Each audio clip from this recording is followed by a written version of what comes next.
ಮುನ್ನ by election ಬಂದಾಗ ಸಂಕಲ್ಪ ಪರಿಷತ್ಗೆ ನೋಡ್ರಿ, ನನಗೆ ಅಲ್ಲಿ ಅವ್ರ ಹೆಸರು ಸಂಕಲ್ಪ ಹೆಸರು ಬರ್ತು ನನಗೆ ಗೊತ್ತಿಲ್ಲ. ಯಾಕಂದ್ರೆ ಸಿಗ್ಗಾಂವಿ ಬಗ್ಗೆ ನಾ ಅದ್ರ ಬಗ್ಗೆ ಚಿಂತನೆಯೂ ಮಾಡಿಲ್ಲ. ಅಲ್ಲೇ ಆತ ನಿಲ್ಲಬೇಕು ಅನ್ನುವಂಥದ್ದು ಬಗ್ಗೆ ನಮ್ಮ ಕಡೆ ಡಿಸ್ಕಷನೂ ಆಗಿಲ್ಲ.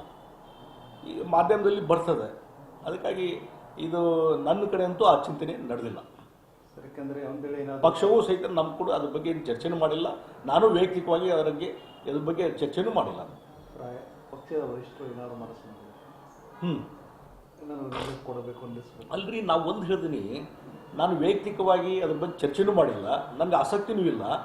ಮತ್ತು ಪಕ್ಷದ ವರಿಷ್ಠರಾಗಲಿ ಪಕ್ಷದ ಒಂದು ನೆಲೆಯಲ್ಲಿ ಸದ್ಯ ನನ್ನ ಸರಿ ಯಾರೂ ಚರ್ಚೆ ಮಾಡಿಲ್ಲ. ಚರ್ಚೆ ಪಕ್ಷದ ವೇದಿಕೆಯಲ್ಲಿ ಸಂಕಲ್ಪ ಚಕ್ರ ಕೊಡೋದಾದ್ರೆ ನೋಡ್ರಿ, ಅದು ನನ್ನ ಗಮನಕ್ಕೆ ಬಂದಿಲ್ಲ.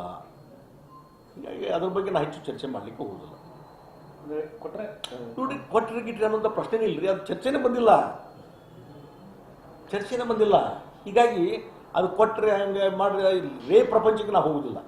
ಅದ್ರ ಬಗ್ಗೆ ಯಾರೂ ಚರ್ಚೆನೇ ಮಾಡಿಲ್ಲ. ನನ್ನ ಕೂಡ ಎಲ್ಲಿಯೂ ಯಾವುದೇ ಹಂತದಲ್ಲಿ ಚರ್ಚೆ ಆಗಿಲ್ಲ ಅಂದಮೇಲೆ ಅದ್ರ ಬಗ್ಗೆ ನಾ ಯಾಕೆ ಚರ್ಚೆ ಮಾಡಬೇಕು? ಸರ್, ಅಕ್ಕಿ ವಿಚಾರಕ್ಕೆ ಬಂದಾಗ ಸಿದ್ದರಾಮಯ್ಯ ಏನು ಹೇಳಿದ್ದಾರೆ, ನಮಗೆ ಅಕ್ಕಿ 5 ಕೆಜಿ ಕೊಡಲೇಬೇಕು, ಕೊಡ್ತೀರಿ, ಅದು ವಿಷಯ ಚರ್ಚೆ ಆಯ್ತು. ನಿನ್ನೆ ಹೇಳಿದಲ್ರಿ, ಕೇಂದ್ರ ಸಚಿವರು ಹೇಳಿದ್ದಾರೆ, ಪ್ರಹ್ಲಾದ್ ಜೋಶಿ ಅವರು, ನಿಮ್ಗೆ ಎಷ್ಟು ಅಕ್ಕಿ ಬೇಕು ಹೇಳ್ರಿ, ಕೊಡ್ತೀವಿ ಅಂತ ಹೇಳಿದ್ದಾರೆ.